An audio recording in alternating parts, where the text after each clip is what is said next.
Actually, I've been very unlucky. No, don't do that. It was much more joyful because I had a drink there and a cigar and the radio. I'm the dude, man. So there was a lot of fear there, I have to admit. You got the wrong guy. I'm the dude. There and a cigar and the radio. It was a better job. Nobody calls me Lebowski. Olá, olá! Seja novamente bem-vindo a mais um Garrafas Separadas. Sempre começando o programa pedindo para você que ainda, que porventura não tenha ainda feito isso, né? Se inscrito no nosso canal, vai lá, se inscreva, ative as notificações, né? Aquele sininho, o ícone do sininho. E a gente está aqui novamente com o cientista político, agitador cultural.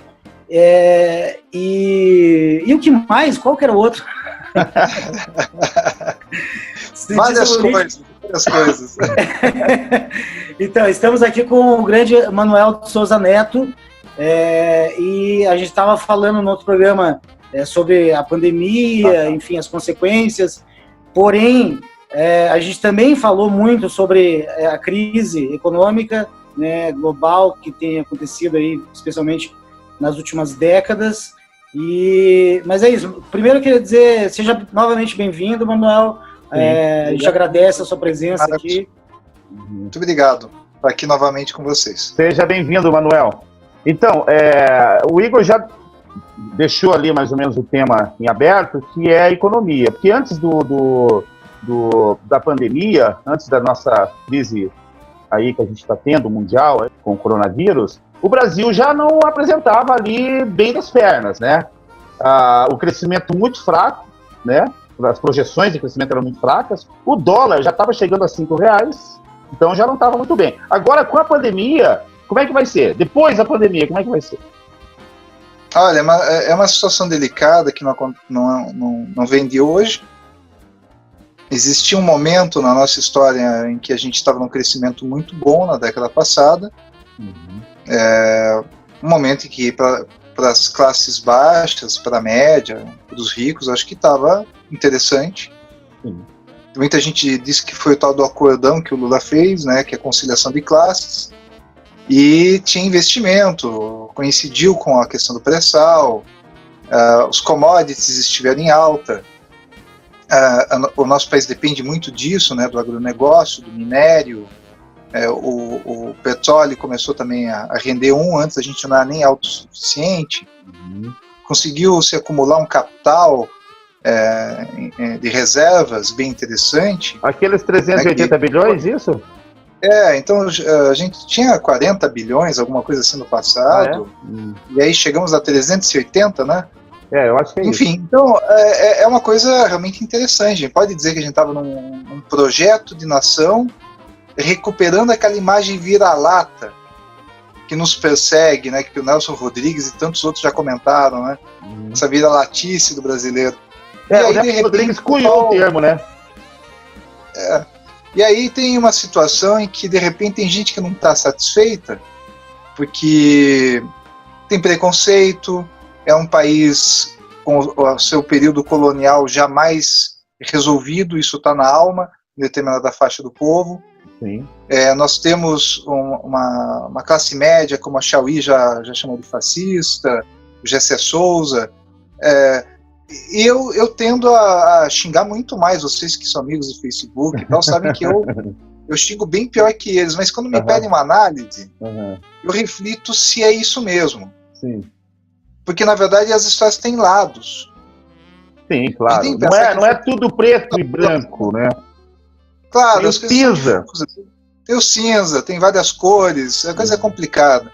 Sim. E tem certa faixa da população, descendente de europeu, mesmo portugueses, que imaginaram que estavam fazendo aqui uma colônia de exploração para ganhar um dinheiro e ir embora para sua terra de volta.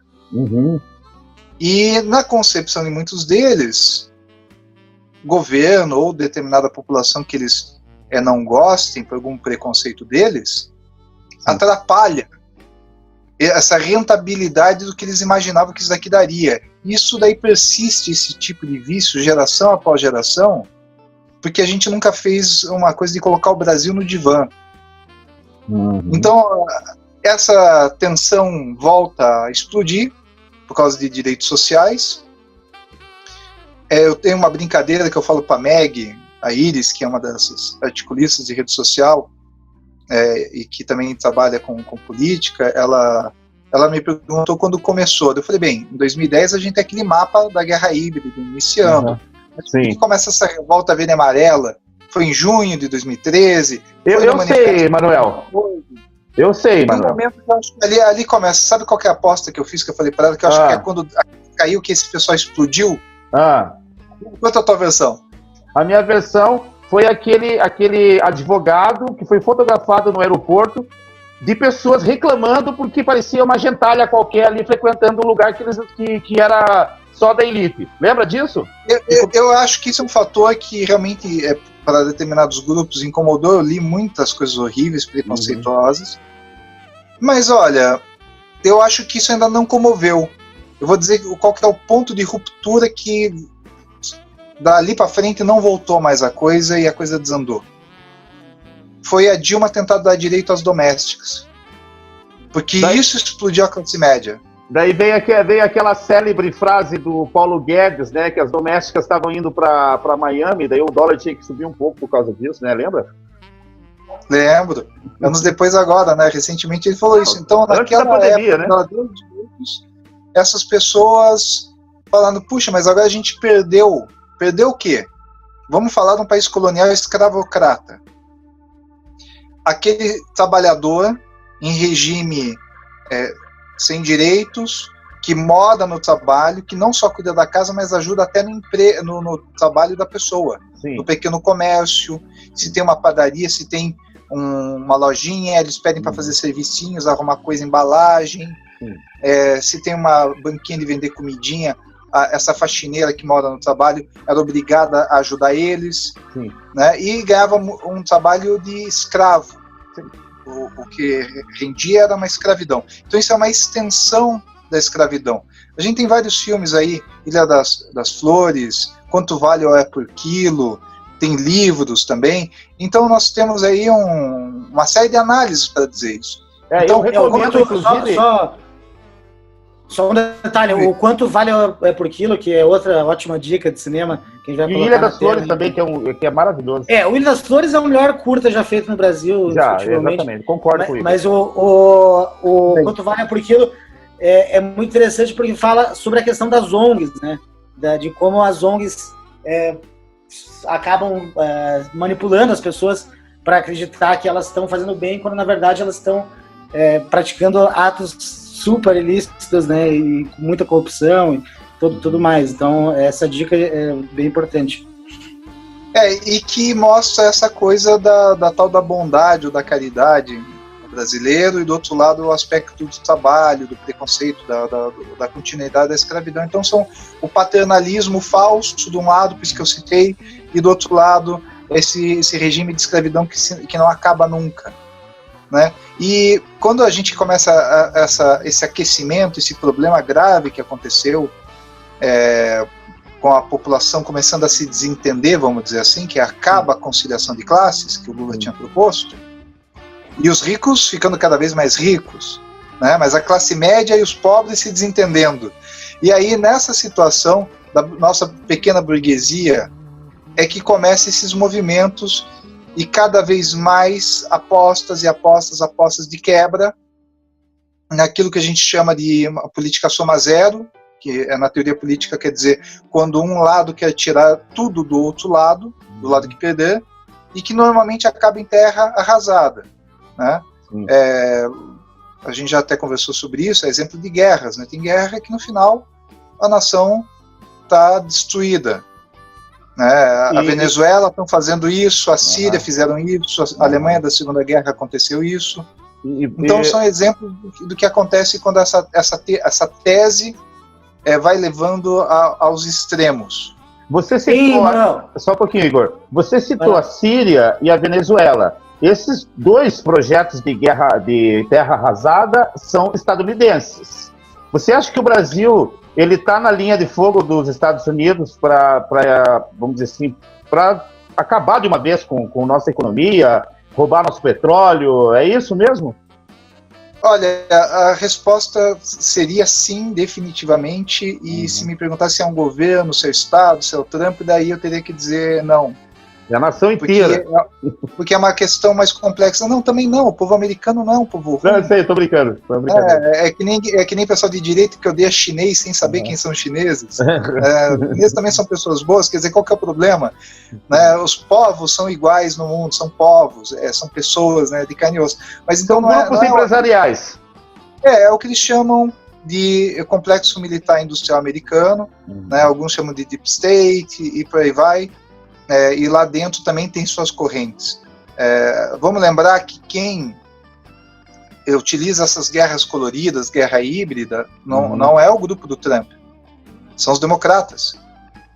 E os democratas tinham uma aliança com o PT, mas essa aliança não estava valendo mais. E eles apostam no Moro.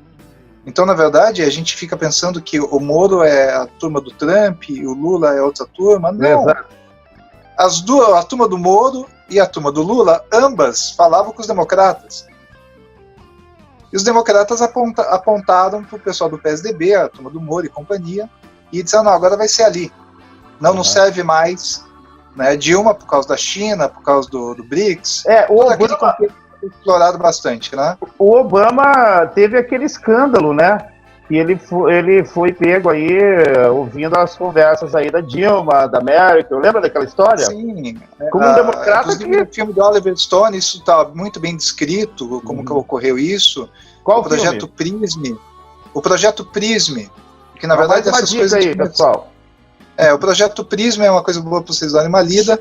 E tem esse filme do Oliver Stone sobre Snowden. Sim. E eles, nesse período, estavam realmente... investigando, e tem um momento que eles falam lá que naquela época tinham tido acesso a 2 bilhões, não é milhões, é 2 bilhões de comunicações no Brasil. Esse vazamento. Isso é uma síntese, né? Porque, pô, a ideia é exatamente isso, já que o Obama estava como presidente lá dos Estados Unidos, né? E aqui, supostamente, claro, tinha Dilma, e a gente imaginava que eram governos de esquerda. Se imaginava ser progressista, e depois também muita gente se decepcionou. Tem um momento interessante que ele diz assim pro Lula, assim, numa reunião da ONU, this is the guy, tá, algo assim. Pra mim ele estava apontando tipo pra CIA, olhem pra esse cara, tomem cuidado com ele. Esse é o cara, é mais ou menos exatamente. Os caras, vou chegar lá na ONU e daí eu vou apontar pra vocês quem é o cara que eu vou fuder, tá? Esse é o cara, esse é o cara. Esse é o cara. E todo mundo na época fica aplaudindo, nossa, Obama é nosso amigo. Vamos lembrar que Obama fez 110 guerras secretas. A Síria é trabalho do Obama, né? 100 guerras abertas e 110 guerras secretas. Né? Desculpa aqui, tive que tocar a tela. Então, voltando, a questão é que nós temos esse período de ruptura, né, desses acordos internacionais, são desfeitos os laços com o capital, e eles resolvem se livrar do pessoal, e aqui tem interesses internos, e a nossa crise econômica, ela é particular porque ela não é apenas o que está acontecendo no mundo, que a gente sabe que está vindo essa crise de algum tempo, mas ela soma com o fator interno, que é, graças a essa situação, clima tenso na sociedade, que desestrutura a economia real e o consumo, governos que privatizam, não fazem investimentos em produção nacionalizada. E a crise política a Dilma também. Tem iniciado o processo de desindustrialização, apostando mais nos commodities do que na indústria, na tecnologia. Não é que ela não investiu. Foi um erro. E com o Temer, a violação dos direitos trabalhistas, a desestruturação total, e agora, pior, com o Paulo Guedes, é a escola de Chicago, né? Friedman, arcaica, né? Levada ao quadrado, que é a doutrina do choque, que é a ruptura mesmo de tudo. Então, essa situação interna, ela se agrava com os 2 fatores internos, que é a jogatina, 2 fatores não, tem mais fatores, mas é a jogatina das bolsas no modelo de capital que a gente vive, esgotou. Essa especulação não tem mais como esconder. O problema da 4ª Revolução Industrial e o problema ambiental. Esse problema ambiental tem uma questão específica com o Brasil. a gente depende muito de questões como a agricultura, que com o que está vindo em termos de crise ambiental e de tendência de secas, baixa de produtividade, fim de meias estações, muito calor ou muita chuva ou muito frio, não tem mais meio termo, isso está virando uma realidade no clima.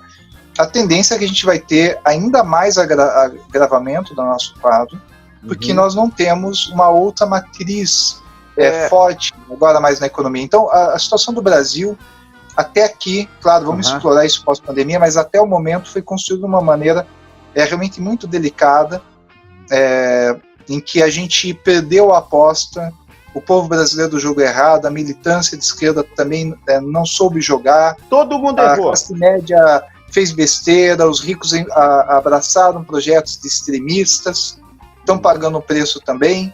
Então eu diria assim que o brasileiro,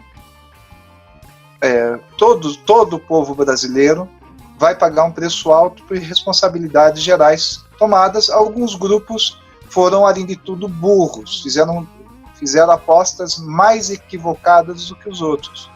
A gente vai acabar pagando esse preço. Você tinha citado aí falado, né, sobre a quarta revolução industrial. Não, calma lá, Manuel. Antes de falar da revolução industrial, ainda sobre esse tema anterior, eu queria assim, porque assim, todo mundo sabe que o Brasil é uma democracia jovem, né? A nossa democracia tem muito pouco tempo. E aí quando você compara o Brasil a outros países, e pelo que você fala e pelo que eu vejo por aí, a impressão que dá é que boa parte dos países da América Latina estão dominados por essas guerras híbridas, por essas questões externas que acabam influenciando a política interna dos seus países.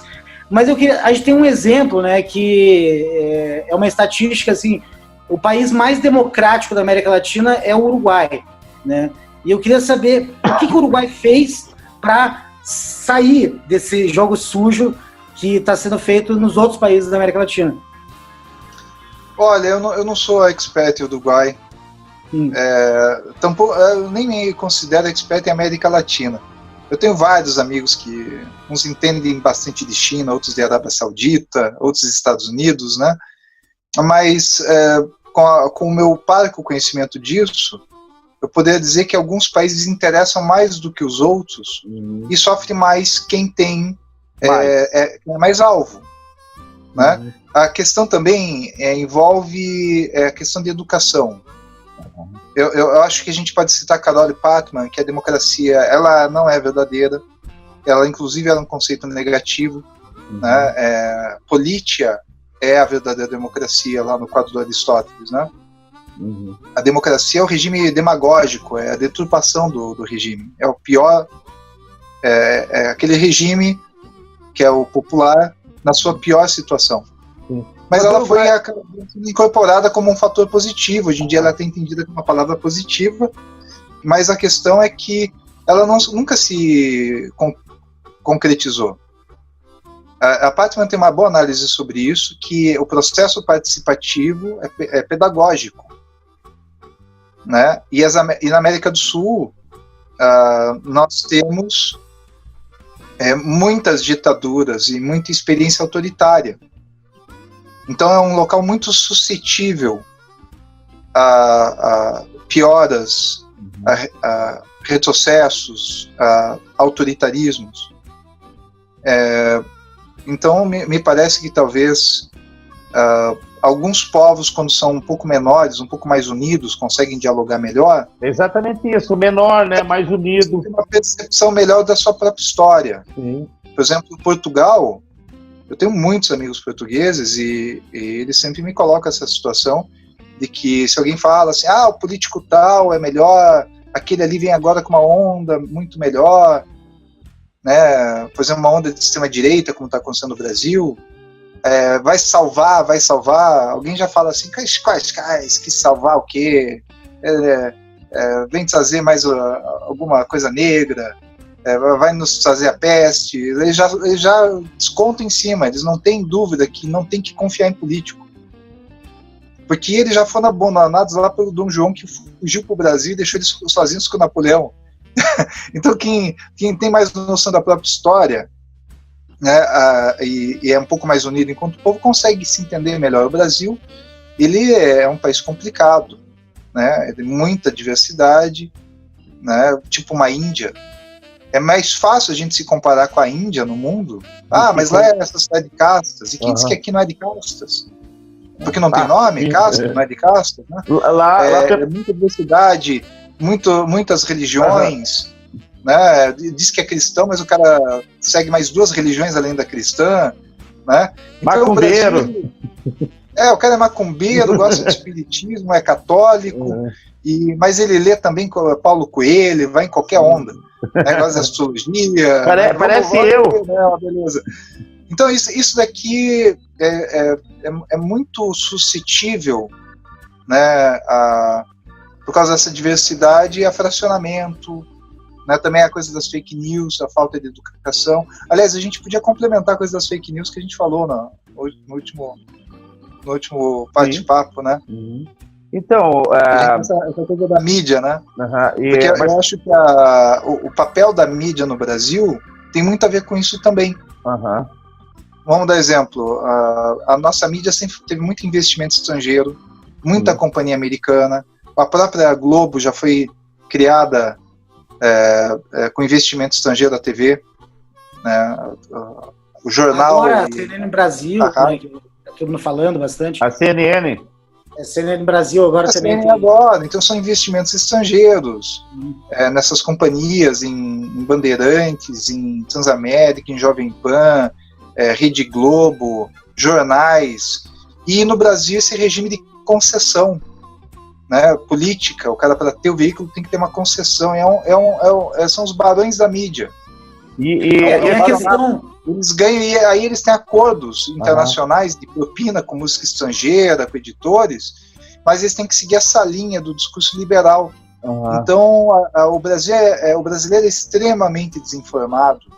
E aí é que entram essas mídias que a gente falou, esses canais, esse pessoal think tank, todos esses grupos de mídia, né? A gente citou no último bate-papo, tipo Mídia Ninja MBL, mas a gente tem aí 247, própria revista Fórum, o Conversa Fiada, veículos que eu encaminho artigos, né? Também que são progressistas essencialmente, né?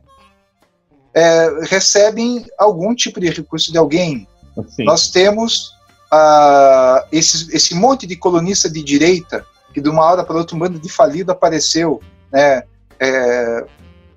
Comediante lá do Cacete Planeta. E aquela história, Manuel... Carreira falida. E aquela história agora... Hasselman, todo esse pessoal vindo falar um monte de besteira e quando o pessoal vai ver tem apoio, tem financiamento. Exatamente. Agora, aquela história agora que aconteceu recentemente, agora, esses dias aí, do Olavo de Carvalho, que ele começou a falar e daí deram uma grana para ele. Tá sabendo disso, né? Todo mundo ficou sabendo. Tô sabendo.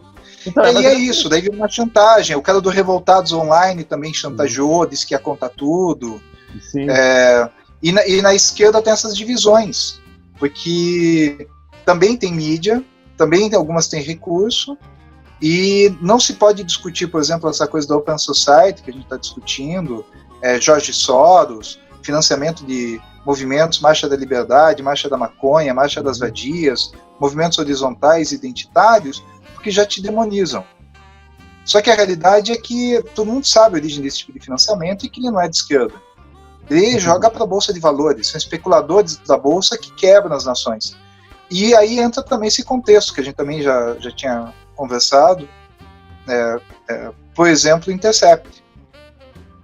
Porque o Intercept, de um lado, ele joga a situação de que agora temos um monte de material sobre o Moro, joga de novo a dança Moro e Lula, e todo o problema que nós tínhamos passando em paralelo da instalação de uma ditadura, toda a questão de militares sendo postos, segundos postos em cada ministério no Brasil.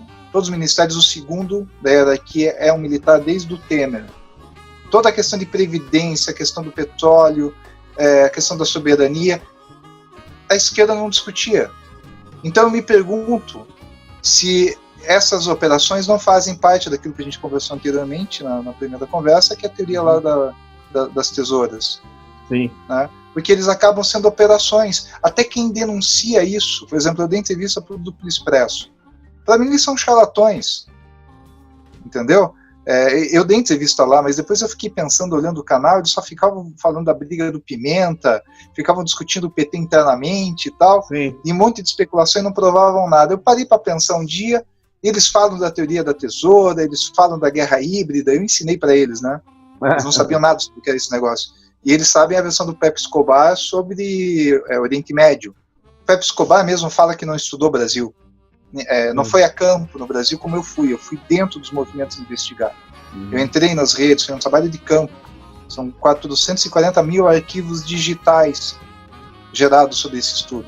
Sim. Né? Então, eu vejo que, no fundo, todo mundo acaba sendo marionete. Sim. Aí a desinformação generalizada impacta nisso que nós estamos vendo, que é a destruição do Brasil. Emanuel, você citou o Intercept aí e alguns outros canais, e o Anonymous? O Anonymous é anárquico, como um Pirate Bay da vida, da onde veio e quem financia o Anonymous? Veja, tem o Anonymous Internacional e tem umas operações no Brasil que se fingem de Anonymous, né? Então, a situação que a gente identifica sobre esses grupos como Antifa, Black Bloc, Anonymous, que alguns são táticas. E alguns são movimentos sem face, eles são horizontais, eles não é como um partido, ou tem uma liderança. Então é difícil de você identificar e dizer exatamente o que eles são. Mas na época das jornadas de junho, ficou muito claro uma agenda bem morista, bem na linha do Moro, das 5 causas, de toda aquela discussão que foi defendida pelo Dallagnol, pela luta contra a corrupção, e saiu uma nota internacional do Anonymous Internacional dizendo que tinha um pessoal no Brasil se fazendo de Anonymous. Então isso é notório desde 2013, que se sabe que esse pessoal que se manifesta, aparece por aí, não é do Anonymous Internacional. Ele é uma parte da guerra híbrida, é uma operação que criaram para manipular massas, para protestos e inserir agendas próprias que favorecem esses grupos, né? Agora, o Anonymous Internacional dizem que o Soros também é o operador, o que financiou e que mudou a linha de ação deles, né? Porque tinha uma linha e depois diz que surge esse tal do operador. Dizem que é o Soros. Tá, e Manuel, e você comentou já em alguns outros programas e em textos teus também, sobre como também a pandemia, essa questão da pandemia está acelerando, né, o que se chama de 4ª Revolução Industrial. Né, o que você poderia falar sobre esse tema para a gente? É bem interessante o que está acontecendo com relação a isso, porque as pessoas estão vendo negócios fechando, tem a crise, tem a pandemia, tem os negócios fechados, tem a crise anterior à pandemia, como a gente falou, e tem os empregos que estão deixando de existir pela aceleração da 4ª Revolução Industrial com a pandemia, que favoreceu negócios digitais. Então, nessa situação que ocorre, é que muitas pessoas estão pensando que estão perdendo emprego porque estão em casa, porque tem quarentena, e aí culpam, querem voltar para o trabalho. Não vai ter emprego de qualquer maneira. E também tem uma crise do consumo, que é uma deflação. Tá, você disse que não vai ter emprego no Brasil. Esse contexto, não, isso é no mundo, mas o Brasil está sendo muito mais impactado. Vai ter emprego por causa da crise mundial, você disse. São 3 etapas, eu poderia dizer. Tem a crise mundial que já estava vindo, né, por todos aqueles fatores que a gente já discutiu. Tem a crise da pandemia, que é uma recessão forçada por lockdown, isso diminui o consumo, e alguns negócios fecham. Mas muita gente está querendo voltar para o trabalho sem saber que 40% dos empregos, depois da pandemia, por estimativa, não vão mais existir. Não é só não vai existir o negócio que ela trabalhava, que fechou por causa da pandemia, mas porque essa transformação digital, aquela empresa não é mais necessária, aquela profissão deixou de existir. Então são muitas profissões que estão deixando de existir, e quem não tem uma nova capacitação, não está preparada para essa transição, vai estar fora do mercado. Mas isso Por tem isso a que tem ver essa com... estimativa que 40% da população que hoje tem emprego, não estou falando de quem está nesse sistema pobreza, e que não tinha emprego e tal, estou falando dos empregados. 40% das pessoas empregadas no mundo não terão emprego daqui para frente.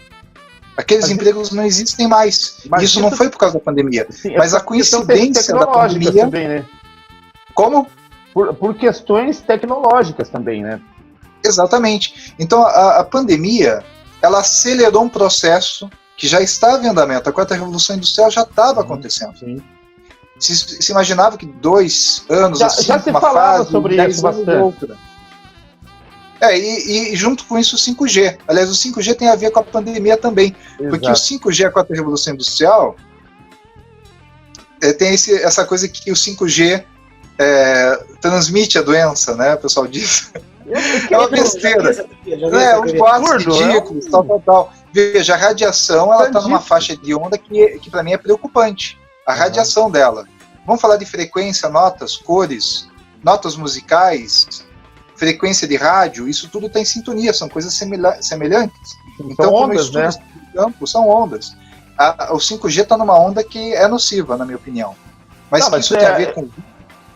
não tem nenhuma prova sobre isso. Não existe isso. Mas é nociva para a célula, que nem eu vi uma explicação meio estapafúrdia de que pode, de alguma forma, influenciar a célula animal do corpo. Não existe uma prova sobre isso específica, não tem testes, mas conhecendo da frequência o que ela significa, eu posso dizer que isso minimamente pode nos perturbar. Talvez o excesso disso ao longo de muitos anos, com mais outras ondas de radiação, podem estar ampliando o potencial de câncer na humanidade. Tudo isso existe. Não o 5G isolado. Até porque a frequência não é a mais danosa. É uma frequência danosa, são 700 MHz. Mas qual é a questão? Nós temos aqui uma conjuntura engraçada. É tragicômica, né? Mas é engraçada no sentido de que o boato tem um fundo de verdade. As pessoas temem o 5G, mas temem pelo motivo errado, pela desinformação.